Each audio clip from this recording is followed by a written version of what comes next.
आता आपल्या आवडत्या मालिकेचे संपूर्ण भाग मालिका प्रसारित झाल्यानंतर लगेचच पाहू शकता फक्त सन नेक्स्ट वर. भारतातील प्रेक्षकांसाठी मोफत सेवा. काय झालं रुद्र? दारू संपली. दारू संपली. ऐक माझं, ऐक ना. अरे मला नाही ऐकायचंय. तुम्हाला मला दारू दे, दारू दे. ठीक आहे, ठीक. दारू हवी ना तुला? आपण आणू दारू. दारू चल. सगळं संपलं, सगळं संपलं. चल. दारू भाई, दारू आणू. दारू दे, तू दारू दे.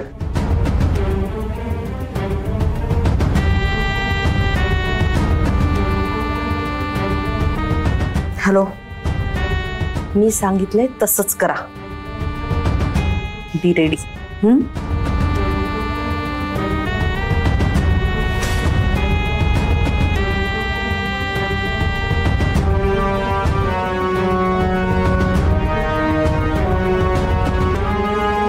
तुम्ही दारू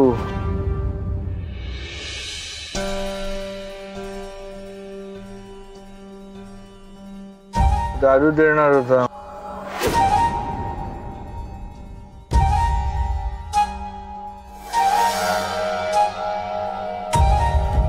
आणतोस ना दारू? तू थांब इथे, मी आलोच.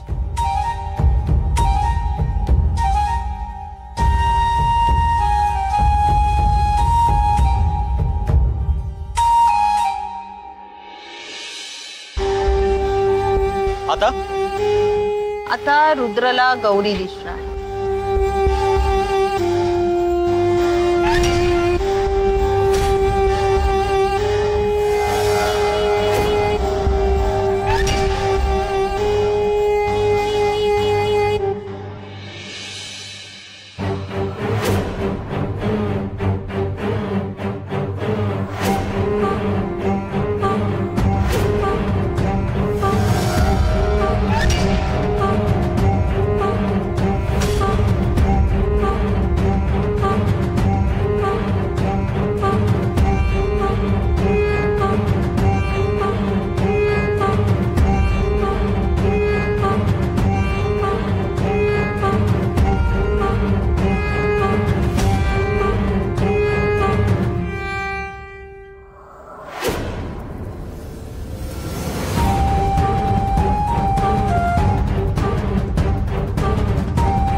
वाह,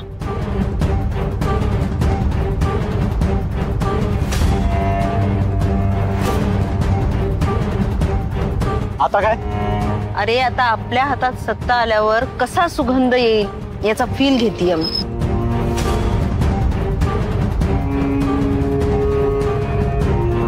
मी जे सांगितले ते करायचं.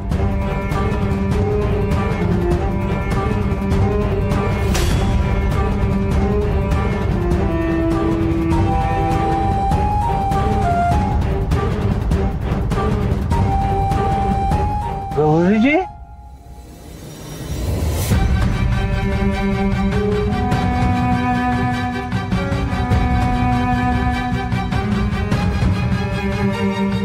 गौरीजी,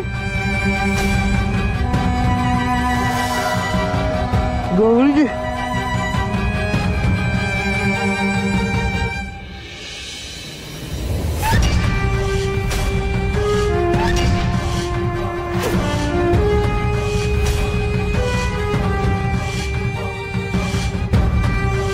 काय झालं? म्हणलं लवकर खरेदी करून जाऊया. खरं तर चंद्रिकाला पाठवायला पाहिजे होतं खरेदी करा. अजिबात नाही, मला काही त्यांच्यावर विश्वास नाही. आपण एक एक पैसा जपून खर्च करायला हवा. म्हणून म्हटलं आपणच जाऊ. परत तू काय कर, उरलेली खरेदी करून घे तू. मी जवळच एक दुकान आहे, तिथे ना गरजू मुलांसाठी स्टेशनरीवर सवलत मिळते. ती जरा जाऊन येतो.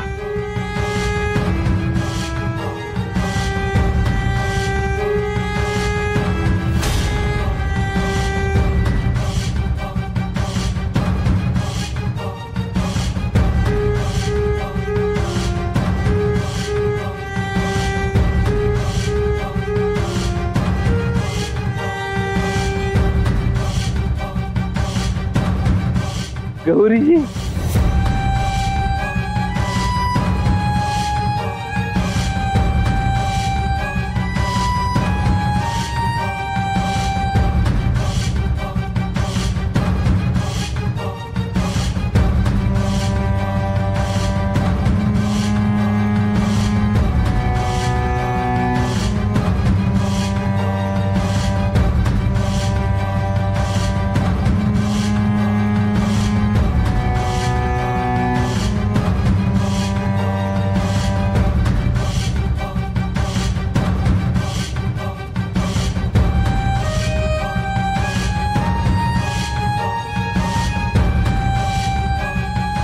दादू कुठे आहेस तू? झालंय माझं.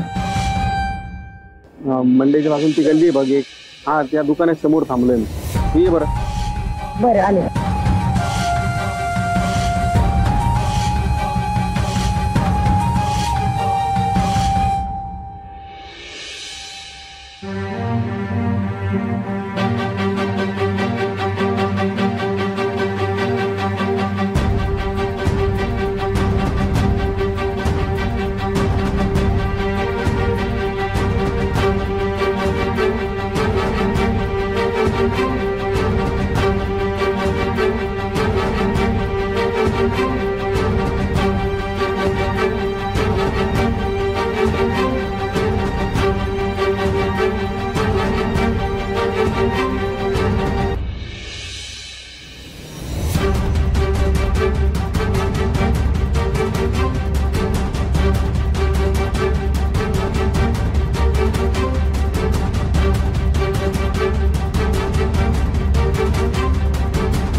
गौरीजी हे बघून चल ना.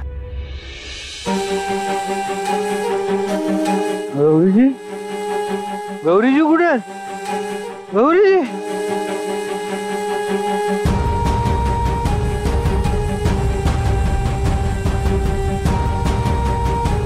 काका अगरबत्त्यांच्या पुढे घेणार का? नाही नकोय मला. घ्या ना काका.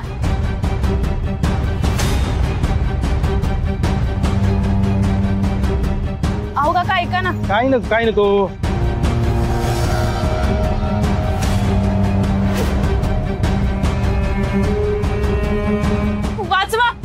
वाचवा मला.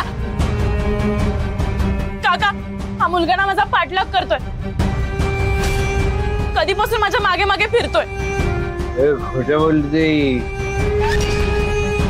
मागे मला गौरीजी वाटल्या. आम्ही पाहिलं ना पोरीचा पाठलाग करत होता. छेड काढतोस का रे पोरीची? चांगली अद्दल घडवायला. मी गाणं केलंय. खोटं बोलते. छेड नाही काढली. बघितलं माझी छेड काढून माझ्यावर चिडतोय हा. दारू पिऊन छेडछाड करतोस. धरा रे आला.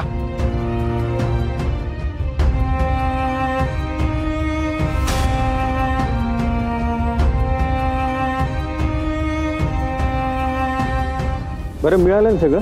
हो चल निघूया.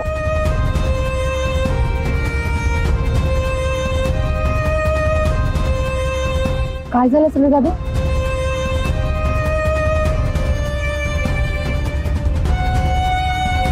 बापरे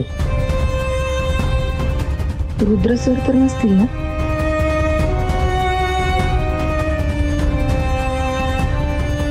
काय रे, खरंच छेडत होता काय? बेवडा शोधतोय कोणाला ताई.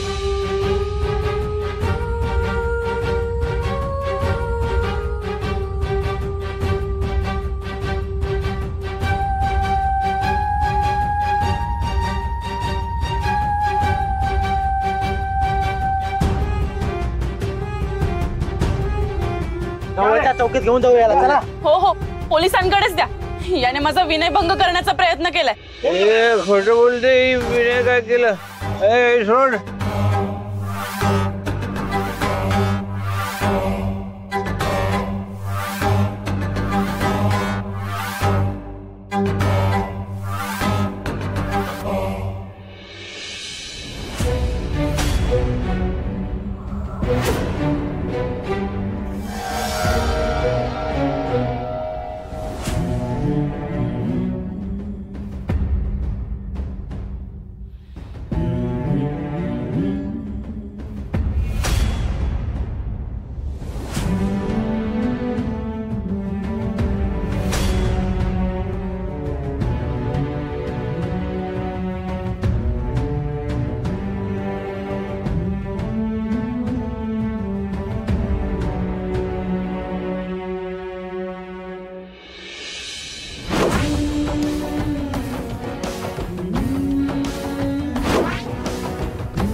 दादू,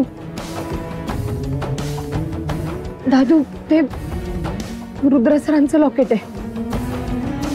म्हणजे ते रुद्र सर होते.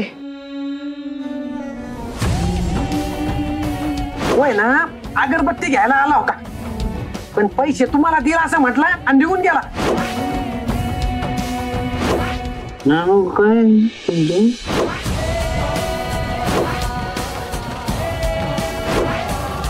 दादू, मला शोधतायत रे ते. हो दादू, ते मला शोधतायत म्हणून असे वागतायत आणि लोकांनी त्यांना पकडलंय. ते मुलीची छेड काढत नव्हते, ते मला शोधत होते. त्यांना ती मुलगी मी वाटली असणार म्हणून ते तिच्या मागे गेले. आपण विचारूयात त्यांना. चल.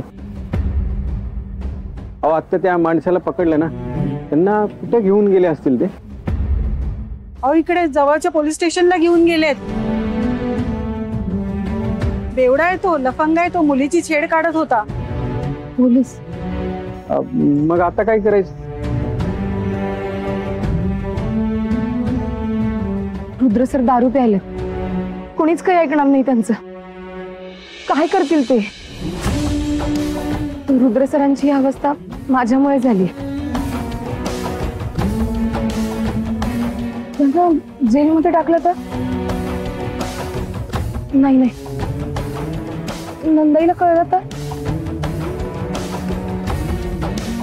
मला हे सगळं थांबवता येत असेल तर मला प्रयत्न करायला हवे.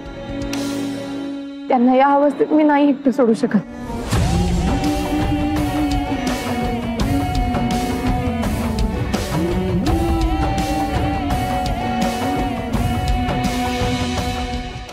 साहेब, साहेब याला आत टाका. साहेब, नुसता आत नका टाकू याला, चांगली अद्दल घडवा. पुन्हा कोणत्या मुलीकडे बघता कामा नाही. आणि हो साहेब. हे बघा, गोंधळ घालणार असाल तर कुणाला काही कळणार नाही. तक्रार कोण देत आहे? मी. खडाम, लिहून घ्या.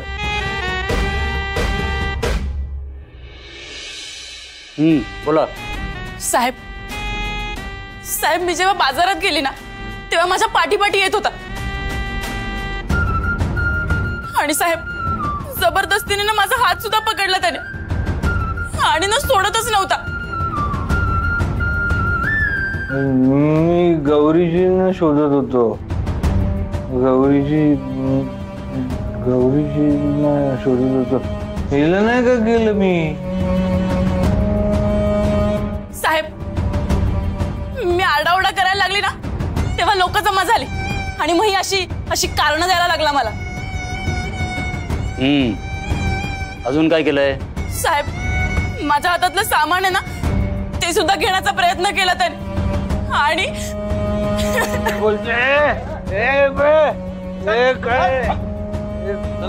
काय नाही केलं मी. महिलेची छेडछाड आणि सार्वजनिक ठिकाणी दारू पिऊन दंगा केल्याचा गुन्हा दाखल करा याच्यावर. बसवून ठेवा त्याला. चल चल रे चल, माहिती आहे, चल. थँक्यू साहेब. याला अशी शिक्षा करा ना की पुन्हा कुठल्याच मुलीची छेड नाही काढली पाहिजे. आणि तुम्हा सर्वांचे सुद्धा खूप आभार. आज तुम्ही नसते तर माझं काय झालं असतं. खरंच थँक्यू सो मच. येतो साहेब.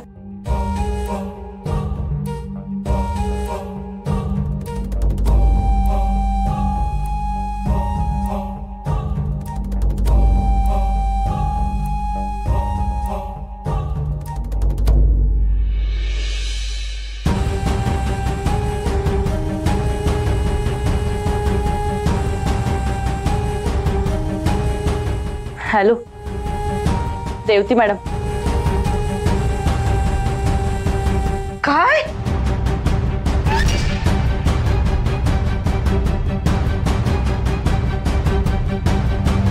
काय झालं aunty? Are you all right? अरे रुद्रने एका मुलीचा पाठलाग केला आणि गौरी समजून हात पकडला तिचा. लोकांनी मारलं रे त्याला, पोलिसात दिला. आता सोडणार नाही माझ्या मुलाला. तुम्ही काय होईल रे अशाने माझ्या मुलाचं? ठार वेडा होईल तो त्या गौरीमुळे. तरुण मुलाची अशी अवस्था नाही बघवत रे.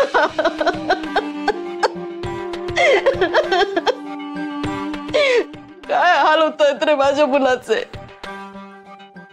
वेडा झालाय तो. इतका व्यसनाधीन झाला, रिहाब मध्ये पाठवावं लागेल रे त्याला.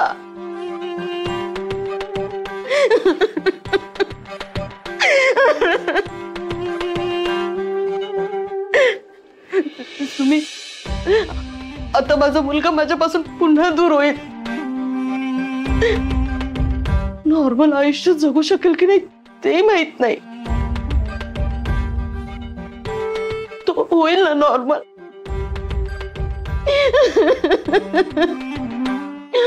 तू सांग आता मी काय करू?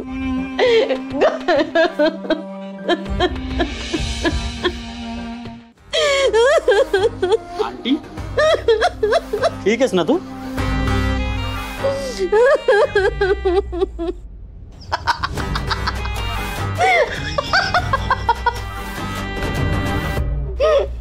काय कसं वाटलं? जेन्युइन होतं ना? काय ऍक्टिंग? अरे माझा मुलगा वेडा झालाय, व्यसनाधीन झालाय तो. त्याला रिहॅब मध्ये पाठवावं लागलं. मग त्रास होत असलेल्या आईचा अभिनय करावा लागेल ना मला.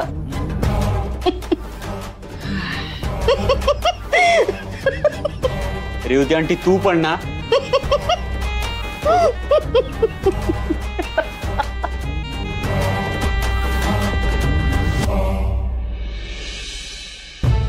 आई व्हायला आईचं मन लागतं, नाहीतर काहींना वय उलटून गेलं तरी आई या शब्दाचा भार पेलवत नाही. आश्रमातल्या कुठल्याही मुलाला तुम्ही शिव्या दिल्या असतात ना तरी मी हेच बोलले असते. इथली सगळी मुलं माझी आहेत, मीच आई आहे त्यांची.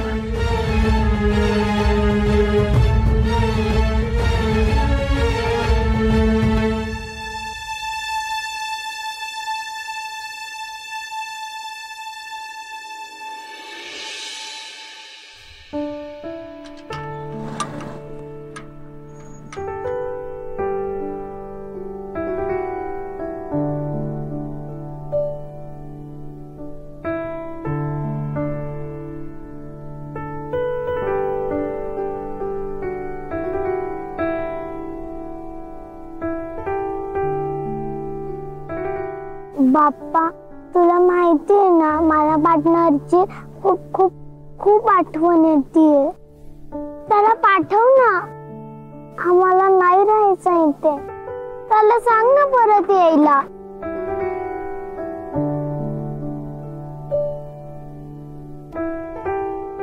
बाप्पा आमचे बेट घडव ना. बाप्पा त्याला पाठव ना आम्हाला घ्यायला. ही इतक्या वेळची इथं काय करते?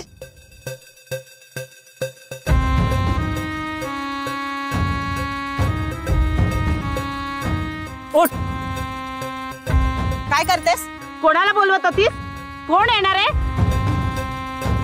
कोण येणार आहे म्हणा तुम्हाला इथं घ्यायला? जिथं होता तिथून लाथा मारून हाकलून दिलं ना मायलेकींना. मग आता कोण येणार आहे परत घ्यायला? खायला काळ आणि भुईला भार झालाय नुसता. फार बोलते ना तुझी आई. मग हाकलून दिलं तेव्हा का मुग गिळून बसली होती? हा, तेव्हाच वाचा वाचा बोलून तिथंच थांबल्या असत्या तर आज इथं माझ्या डोक्याची कटकट वाचली असती. उगाच आमच्यावर जोर दाखवते ढोंगी कुठल्या. त्यांनी बरोबर ओळखलं असेल आणि दिलं असेल तुम्हाला हाकलून. तुझ्या आईनेच त्यांच्या घरात लुडबुड केली असेल आणि म्हणूनच घर मालकाने धक्के मारून हाकलून दिलं असेल तुम्हाला. ओ असं नाहीये. मग कसं आहे? मग कशाला आले इथं मरायला?